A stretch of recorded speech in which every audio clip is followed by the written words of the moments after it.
Emma, did you change your clothes? Did you pack your lunch? Mary Johnson called out while quickly preparing breakfast in the kitchen during the busy morning rush. 6-year-old Emma, wearing her small backpack, responded energetically from the living room. All set. You prepared everything yesterday, remember? Mary smiled as she rescued the toast that was about to burn. Life as a 32-year-old single mother required a tightrope walker's sense of balance every day. She worked as a nurse at the local hospital, managing night shifts while raising Emma alone. Remember, there's a brownie meeting today, so I've already told them I'll be picking you up a little late. The after-school club will look after you. Emma nodded and ran toward the cereal bowl Mary had prepared. Her bright smile had the magical power to melt Mary's heart even on the most exhausting days. Mom, when are we going to visit Grandma and Grandpa? Mary's hands paused for a moment at the sudden question. She took a deep breath and answered in the most natural voice she could manage. Well, they're busy, so.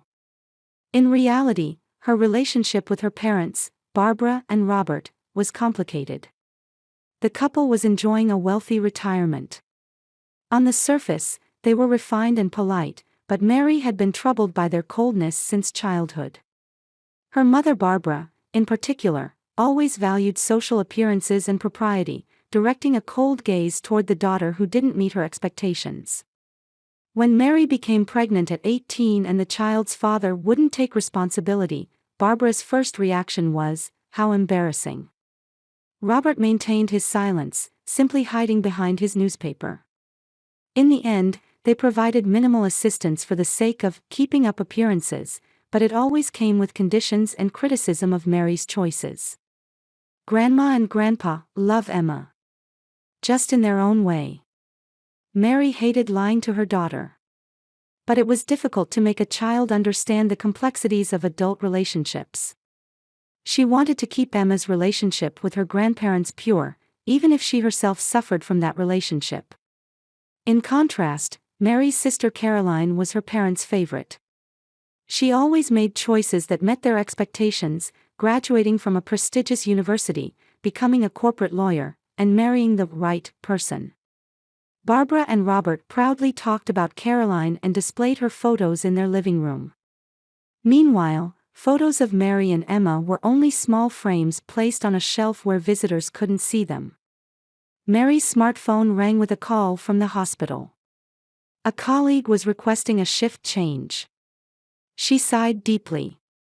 The additional shift meant much-needed income, but it also meant less time with Emma. "Mom, are you okay?" Emma's innocent eyes looked up at Mary. Mary smiled gently. "I'm fine, just thinking about work. Come on, finish eating and brush your teeth. We'll be late for school." While driving Emma to school, Mary watched her daughter in the rearview mirror. Emma was humming along to music through her earphones, looking out the window illuminated by the morning sun. Mary's heart was filled with love, even as she thought about the tense relationship with her parents. She had spoken with Caroline a few weeks ago. Her sister was, as usual, boasting about their parents, but seemed to notice when Mary became quiet. "Mary, I know it's always difficult to talk with you. But our parents are worried about you and Emma," Caroline said. "They're getting older, and we should spend more time together as a family. Emma is a wonderful child, they'd like to know her better." Mary gave a wry smile. "Caroline, don't you remember what my childhood was like? How critical Mom was, how indifferent Dad was. They practically disowned me when I got pregnant." Caroline frowned. "The past is the past, Mary. They've changed. They want to know Emma better." Mary nodded silently. She understood that her sister couldn't comprehend her experience. After all, Caroline had always been the apple of their parents' eyes. When they arrived at school, Emma waved cheerfully and ran to her classroom. Mary smiled, vowing in her heart to protect this small being no matter what. Despite the difficult relationship with her parents, she intended to maintain minimal contact for Emma's sake. Even if it was only a superficial relationship, she wanted her daughter to know better family bonds. As Mary drove away, she wondered, would her parents ever change? Or would this cold relationship continue forever? She didn't know. All she could do now was focus on protecting, loving, and giving Emma the warm home that she herself never experienced. On her way to the hospital, Mary noticed a dull pain in her right side that she had been feeling for several days. She told herself it was just fatigue. As a nurse, she tended to prioritize her patients and daughter over her own health. Still, if something happened to her, who would she ask to take care of Emma? Her friends all led busy lives. Would her parents be the last resort? That thought left a seed of anxiety in her heart. Ms. Johnson, this condition requires emergency surgery.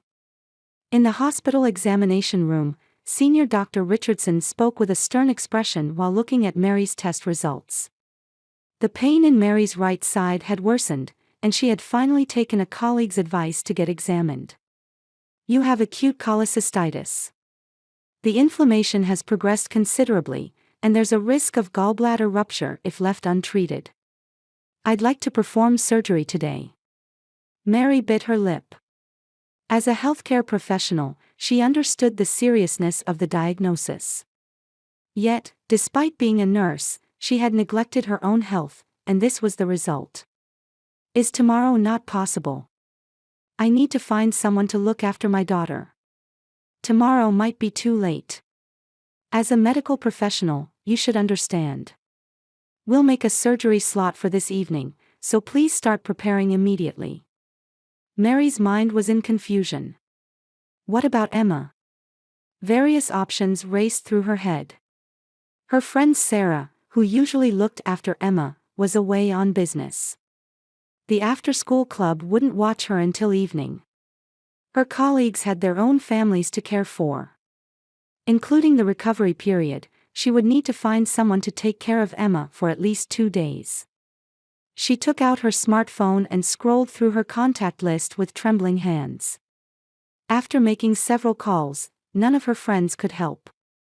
Only one option remained. With a deep sigh, Mary dialed her parents' number. Hello, this is Barbara Johnson. Her mother's cold voice echoed in Mary's ear. Mom, it's Mary. She felt her voice becoming smaller. I'm terribly sorry, but there's an emergency. I need to have gallbladder surgery suddenly today.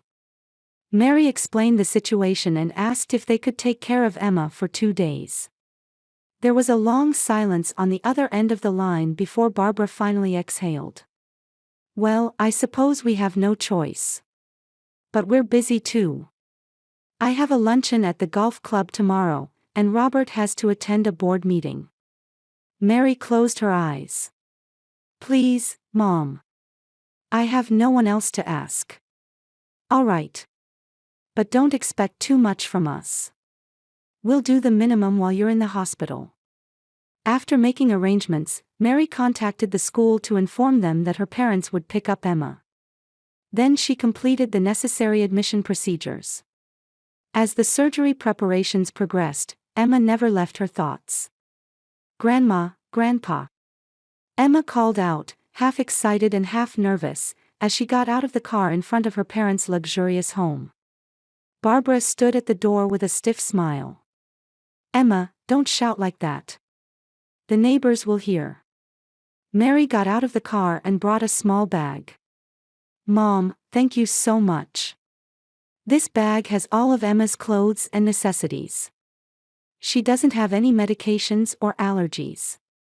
Just remember, her bedtime is 8 o'clock, and she can't sleep without her favorite stuffed animal. Barbara just nodded slightly, took the bag, and quickly placed it inside the house.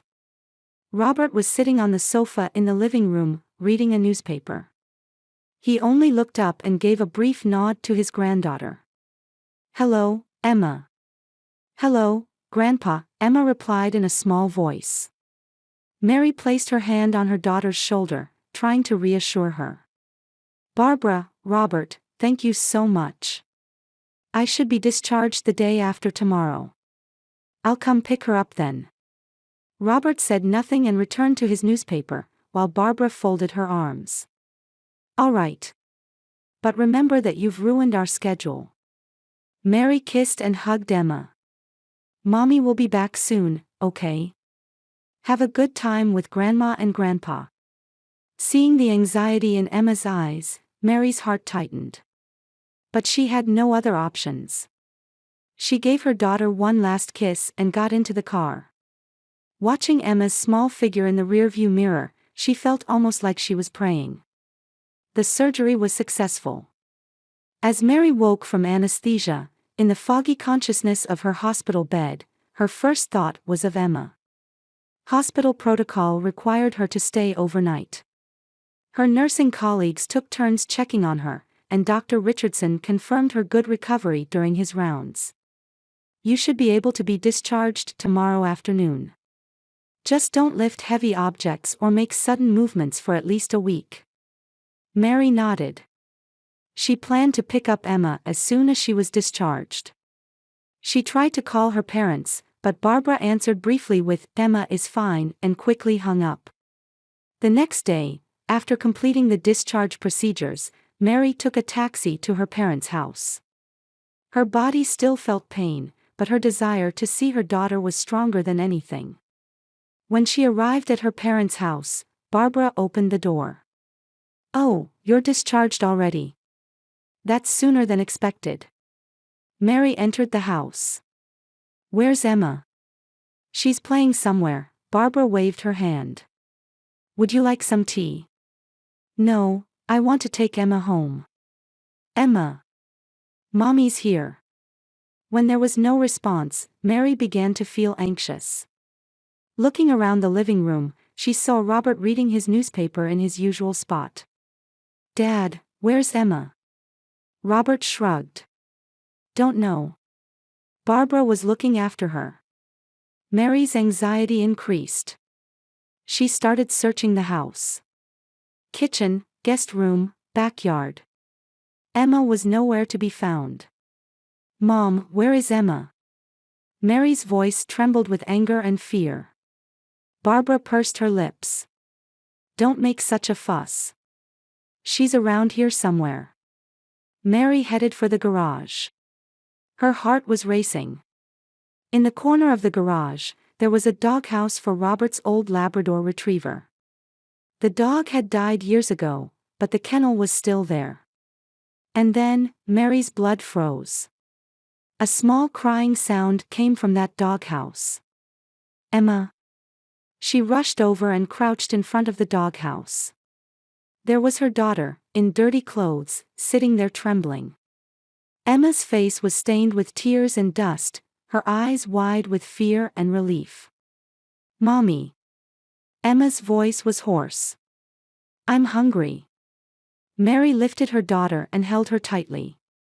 Emma's body felt cold and seemed thinner. "How long have you been here?" Mary asked in a shaking voice. "Grandma said, if I was noisy and didn't behave, she'd put me in here." Emma said, crying. "When I said I needed to go to the bathroom, she got angry." A flame of anger ignited in Mary's heart.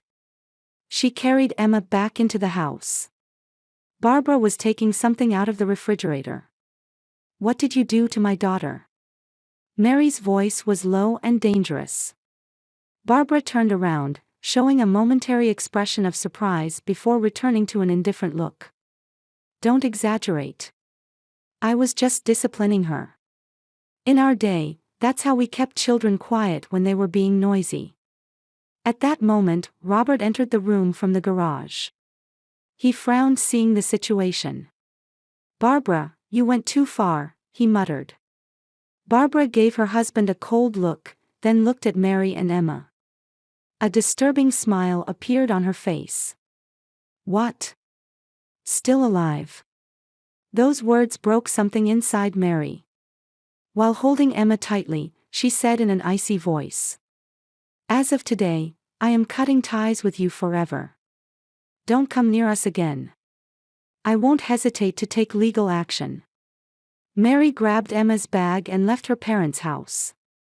In the taxi, she hugged Emma and cried while Emma also cried against her mother's chest. Mary deeply regretted her poor judgment. She should have protected her daughter. Instead, she had entrusted her to the people she should have trusted the least. "I'm sorry, Emma. Mommy's here. I'll never let anything like that happen to you again."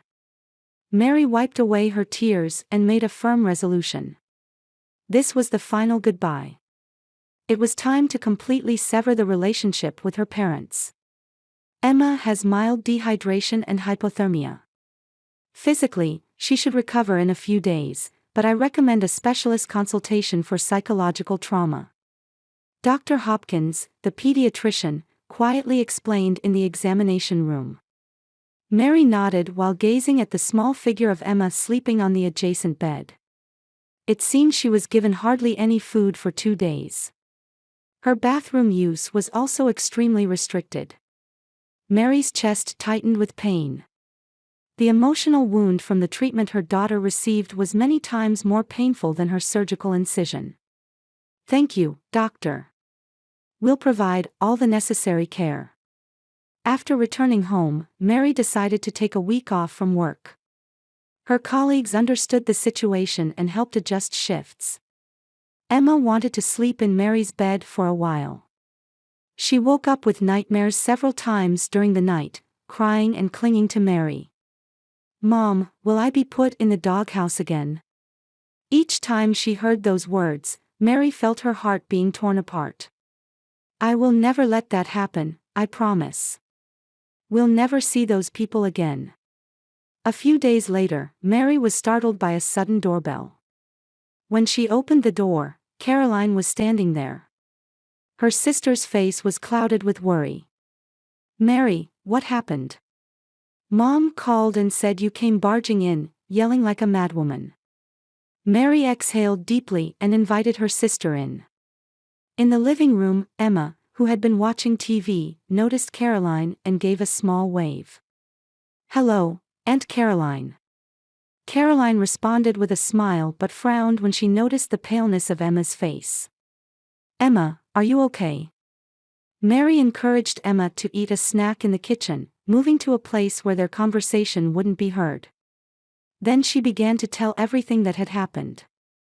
How her parents had treated Emma, especially Barbara's terrifying words, "still alive." Caroline's face changed color. "I can't believe it. Mom and Dad doing such things. You didn't know?" Mary asked quietly. "How coldly they treated me when I was a child." Caroline shook her head. I wasn't aware. I thought you were a difficult child, so they raised you strictly." Mary gave a wry smile. "A difficult child? I just wasn't what they expected. You were their perfect daughter. I was constantly criticized, sometimes even denied meals. That's why I wanted to leave home early. And when I got pregnant at 18, they practically threw me out." Tears welled up in Caroline's eyes. "I didn't know. I really didn't know." "I believe you," Mary said gently. "But I can't forgive what happened this time. Emma is an innocent child, yet they treated her like a dog." Caroline's expression became determined. "I'll see for myself." That afternoon, Caroline visited her parents' house. Barbara and Robert were surprised by their daughter's visit but welcomed her warmly as usual. However, they exchanged anxious glances when they noticed Caroline's cold expression. "Mom, Dad, I need to talk about Mary and Emma." Barbara rolled her eyes. "That girl is overreacting. We were just disciplining her." "Discipline?" Caroline's voice grew cold. "Locking a 6-year-old child in a doghouse, denying her food and bathroom access is discipline." Robert cleared his throat. Barbara went too far. "I didn't know." Pretending not to know, Caroline cut off her father's excuse. "Show me the garage." Barbara resisted, but finally opened the door to the garage under Caroline's pressure. Caroline approached the doghouse and looked inside. There was a small stuffed animal and half-eaten crackers. Evidence. This is. Caroline picked up the stuffed animal with trembling hands. Emma's. She turned to face her parents. Barbara had her arms folded, wearing a defiant expression. Robert averted his gaze. Why? Caroline demanded. Why would you do this? She was noisy and disobedient, Barbara said coldly. Wasting my time. She needed discipline. Treating a child like this. Caroline's voice shook. Was Mary raised like this too? Barbara's silence was the answer. Robert coughed and said, Barbara had her ideas about how to raise Mary. I, perhaps should have intervened. Should have intervened. Caroline raised her voice in anger. You're both abusers. Both of you. And I never realized it. She looked at her parents with accusing eyes. I always wondered why Mary left home so early, why she hardly talked about our family. Now I understand. Barbara snorted. You can't understand. You've never been a parent. Does being a parent justify abusing a child? Caroline countered. Mary is a wonderful mother. She raises her child alone while working as a nurse. And she loves Emma. She knows what real love is. Caroline took a deep breath. This is the end. I'm cutting ties too. Mary was right. Barbara's face contorted. Don't say that. You're our pride. Your pride. Caroline scoffed. You don't know how to love. You only want to control. I've had enough. She clutched Emma's stuffed animal and left her parents' house. In the car, she cried violently. Her heart ached imagining what her sister and niece had experienced. And she was overwhelmed with guilt for not having noticed. That night, Caroline visited Mary's apartment again. Emma was already asleep. She handed her sister what she had found in the garage. Mary, I'm so sorry. I didn't know. Mary looked at the stuffed animal and burst into tears. This is Emma's favorite. She said she couldn't sleep without it. The two sisters embraced and cried for a long time, sharing past wounds and present pain. From now on, I'm on your side, Caroline firmly promised. I'll never let them near you again. Mary nodded. The wounds were deep, but having her sister's understanding and support made her heart feel a little lighter. The road ahead would be difficult, but at least she wasn't alone. Mary, phone call. 5 months after the Emma incident, Caroline was staying at Mary's apartment. She was holding the phone with a clouded expression. Mary was preparing Emma's breakfast in the kitchen. Who is it? Caroline hesitated. It's Mom. The air froze. Mary stopped what she was doing and took a deep breath. She had cut off all contact with her parents and had sent an official warning letter through her lawyer. What does she want? Dad has had a stroke. And Mom, she's been diagnosed with early-stage Parkinson's disease, Caroline said quietly. They both need care now. Mary pressed her lips together. Complex emotions swirled within her. Anger, resentment, and a faint, one she didn't want to admit, sympathy. Don't they have anyone else? They had lots of friends, didn't they? Caroline gave a wry smile. Seems they were all superficial relationships. No one is willing to take on long-term care. So they turn to us, Mary's voice was cold. They only remember family when it's convenient. Emma peeked in from the living room. Mom, is something wrong? Mary forced a smile. Nothing, Emma. Breakfast is ready. While Emma was eating breakfast, Mary and Caroline stepped onto the balcony. The fresh morning air eased the tension between them a little. What are you thinking? Caroline asked. Mary looked up at the sky. Honestly, I don't feel any obligation to care for them. Especially after they. Her throat tightened. I'll never forget the sight of Emma trembling in that doghouse. Caroline nodded silently. I understand. That's what I thought at first. But. Mom was crying on the phone. For the first time, I heard regret in her voice, Caroline said. She said she would leave most of their property to us. And, she seems to want to apologize. Mary scoffed. She thinks money can solve everything. I don't think that's it, Caroline said carefully. They're genuinely in trouble. And, this might be the process toward the end of their lives. Mary was silent for a long time. Let me think about it. That evening, after putting Emma to bed, Mary called Mr. Morrison, the lawyer representing her. She explained the situation and asked for advice. Ms. Johnson, you have no legal obligation to help them, Mr. Morrison answered calmly. However, regarding the management of their property, there are several options. 3 days later, Mary and Caroline held a meeting at the law firm. Mr. Morrison provided a detailed explanation of their parents' financial situation and care options. Mr. and Mrs. Barbara and Robert Johnson have expressed their intention to transfer most of their assets to you two sisters. In return, they ask that you arrange for their care. Mary looked through the documents. Their house. It can be sold. The funds should cover the costs of a care facility. Caroline looked at Mary. What do you want to do? Mary took a deep breath. I don't intend to forgive them. But. I'll do the minimum as a human being. The decision was made.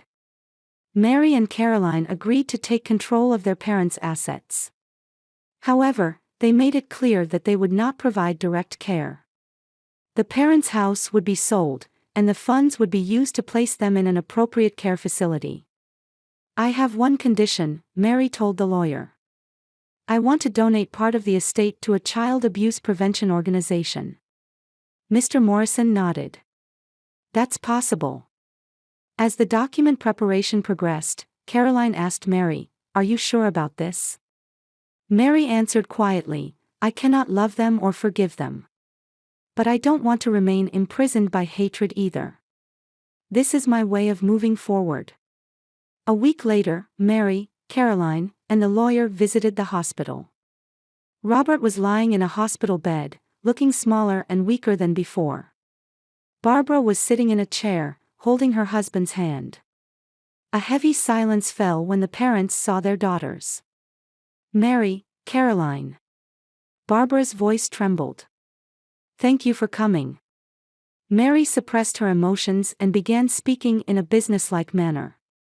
We've consulted with our lawyer and developed a plan for managing your property and care. Mr. Morrison took out the documents and explained their contents.